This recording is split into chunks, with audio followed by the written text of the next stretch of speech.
Do you know what the best part about watching TV or playing video games is? It's that deep emotional connection you have when you get attached to the characters, their stories, their lives, their emotions, their experiences, their relationships. You learn everything about this character, you relate to them, you love them. You cannot wait to see them continue their story in any way possible.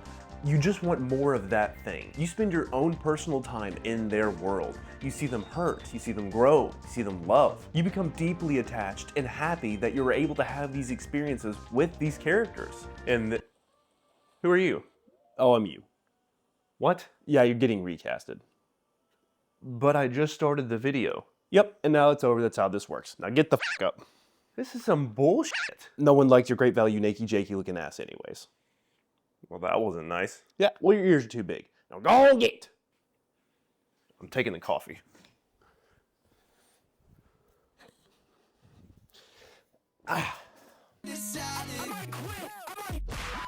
For some reason or another, characters in any form of media will get recasted. It happens literally all of the time. Before the golden age of people actually looking like real people in video games instead of just a pile of squares, this was a staple in movies. Jennifer in Back to the Future, War Machine in Iron Man, Dumbledore in Harry Potter. And who could possibly forget Inspector Gadget? The reason these recasts happen usually are due to contract conflicts, disinterest, or just death. Hashtag RIP Dumble. When video games got to the point of using full-scale human models, developers also just said, just use the dude's real face. And so actors' faces were transported into the 3D realm. And of course, the same recast problems I mentioned earlier can also happen with actors in video games. Now, because the video game industry is so damn secretive and confidential, it's rare that we find out the real reasons for the character we spent hundreds of hours with just mutating into a different looking person altogether with no mention or acknowledgement. Oh, but don't worry, we promise this is the same guy. And the neat thing about video games is, you can use a voice actor that looks completely different from the main character. For instance, everyone knows Joel from The Last of Us. This is what his voice actor looks like. Polar opposites. This makes sense because sometimes a certain person has the perfect voice for a character in the game, but they don't look the part. So developers have to base the model on a real life person or mock-ups. Since the voice actor doesn't use their face at all, there shouldn't be any need for changing the face. Right? Do me a favor, click off this video and look at the damn title again. The most common types of face changes in video games is the remaster epidemic. A game from 10 to 20 years ago will need to be remade or remastered so that it can be more accessible to players and gives new players a chance to try the game. But you can't just copy and paste faces. Well, you can, but I'm sure people would prefer more than just a JPEG on a circle. Let's take a look at old Alan Wake. In the original Xbox 360 game, Mr. Wake looked like this. But in the remaster, they changed his face to look more like the real-life actor that played him in the live-action segments. I only played the remaster, so this version looks f***ing ugly to me. While looking at videos about this, I actually found out what the real-life actor sounds like. I'm half of the actor of Alan. I don't like it. Another victim of the remaster remodel are the characters from The Last of Us. The original game was made on the PlayStation 3 about 12 years ago, so obviously technology has progressed. Ellie went from looking like an anime character to a real-life human being, and some characters just look completely different, and I can actually see why this was done. I absolutely hated this at first, but after I played both versions, I actually prefer the remake a whole lot more. They just have more soul in their eye than that blank stare that they used to have. It's dark and expressionless and like a shark's eye. So in this instance, the change was actually worth it. Kind of like the Silent Hill remake. Now I really don't know how fans feel about that change. I have talked to some people and they actually love the game, so I'm assuming it's a good remake. I personally haven't played it because I'm a big baby in a grown man's body. Very few things don't scare me. We'll put it that way. It's also kind of like comparing Nathan Drake in Uncharted 1 versus Uncharted 4. No one can tell me that this looks better than this. I can see why changes are made in the remaster case. What I don't understand is when they just completely erase the character's face and start playing the facelift minigame from Mario Party until they end up with a completely different person. The first time I ran into this phenomenon was the reveal of Infamous 2 at E3 2010. I guess you could say I'm a little bit of an Infamous fan. So I was hyped, to put it mildly, to see the sequel. Then this little motherfucker right here popped up. Why? Why? Okay, I'll admit, I was young at the time and blinded by the fact that I was just getting a new sequel to my favorite game.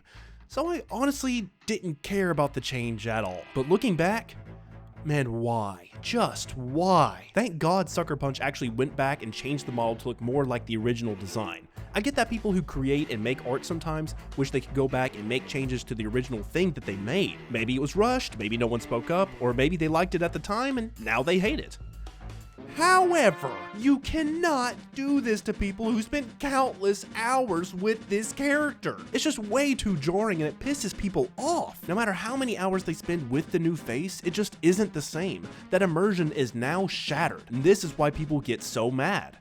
Speaking of pissing people off, oh yeah. Look, I cannot do this video without mentioning this, and if we're honest, it's the reason I made the video. This one is a difficult and touchy subject for a lot of people. First off, I can see why this wouldn't upset certain people. For instance, there has to be some players who never even played the original Spider-Man game for PS4. They just jumped into the remaster and the sequel. But let's just ask Google something really quick. Hey Google, how many copies of Spider-Man PS4 sold? 22 million units, my main man. That's 22 million people who saw this face for hours. And some people played through the entire story looking at this character, and even fewer, like myself, put over 500 hours into this game. So let me tell you from the bottom of my heart that I was so damn excited to see this guy get the symbiote suit, hang out with Harry, fight Venom, and eventually the Green Goblin. Then in 2020, an article from PlayStation Blog released pictures and news about a remaster for Spider-Man on the PlayStation 5. Man, they had no idea what was about to happen. A completely different Peter Parker popped up on every fan's Twitter feed that day, and everyone was completely fine with it. Wake the fuck up. Of course people were pissed. They didn't just change the character's face. They morphed poor Petey's face to look like a knockoff version of Tom Holland. Why? Now, I like the MCU Spider-Man movies. I love Spider-Man in general. But even I was jarred by looking at this. Now, I know some people don't see Tom Holland's face in this, but that was literally the first thought I had when I looked at this for the first time. I can't not see it at this point. This just infuriated fans more. Changing the character's face after the game was already out for years is one thing, but to change it to a completely different model with the exact same voice and changing nothing else about the game, that's kind of messed up. No other character in the game was changed. It was just the main character. Peter Parker's face was the only thing that was altered to a completely different person. Now, what did I, someone who absolutely loves Spider-Man, do when they first saw this? Oh, interesting. That's it. That's it. At the end of the day, it is just a video game, and I have no control over the decisions for the people who actually put thousands of hours into developing the game make. And apparently, it made it easier for the developers to align Yuri Lowenthal's bone structure to the new face model. So, if it makes it easier for the developers, I'm down for it. So if that's true, it's less work on these developers who already spend years of their life making the game. So I get it. Now, was I disappointed eventually? Yes. It kind of makes me sad that I'll never get to see this version that I grew so attached to fight off Venom, get the symbiote suit, swing with Miles, or interact with any other character again, unless I mod the game. But, oh well, it's in the past and I can't change it. Let's be honest, I'm still gonna play the game anyways. If I like a game enough, I'm still gonna play it even if they drastically change the designs. No! You didn't think I was just going to do real people, did you? Banjo-Kazooie is a nostalgic treasure that lives in all of us 90s babies' heads. The music, the platforming, oh, and the characters. My god, this is some good design. But when Microsoft bought Rare and made their own Banjo game for the 360, this gave me nightmares. Look, I've never actually even played this game, and some people may say it's good. But this is not Banjo and Kazooie. I hate how blocky this is. It's just nasty. I can't explain it, but it looks like they got Xboxified. It's upsetting because just by looking at these designs, you can tell this wasn't Nintendo's property anymore. This was a new low for Rare. Conker's a much beloved property that has a huge following. We worked with Rare and came up with the idea of using young Conker. No! Oh no!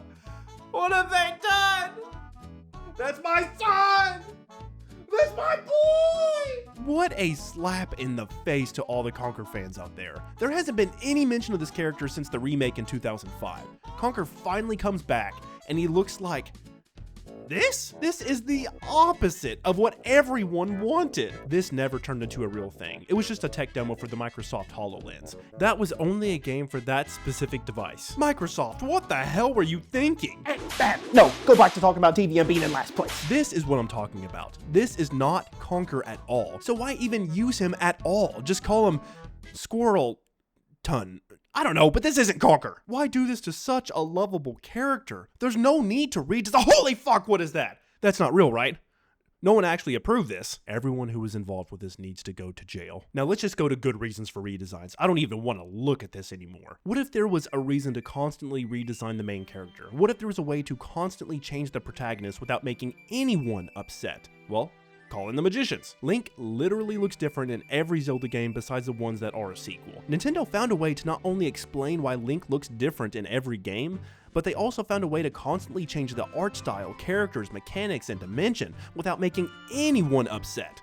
Except for that one. That was our bad. That was our bad, guys. We shouldn't have got mad. This is a good game. This is a good game. Everyone calm down. And of course, only these guys can figure this out. This makes one series constantly fresh and exciting for fans new and old. Link is actually a different Link, just reincarnated in every game, and this can change depending on the timeline the game is set in. Now, this doesn't make sense all of the time, but hey, at least it's some sort of explanation. Now, what happens when a company tries this with a well-known franchise that's not Nintendo? You get this shit! What the hell were you guys thinking? Turning this into this? This is unrecognizable. This was the era of making everything darker and edgier, and I blame Christopher Nolan. I didn't even know this game existed. Now, this is a good example of a redesign compared to the original. This literally made Donkey Kong a national treasure. I can't handle any more of my characters looking like this, please.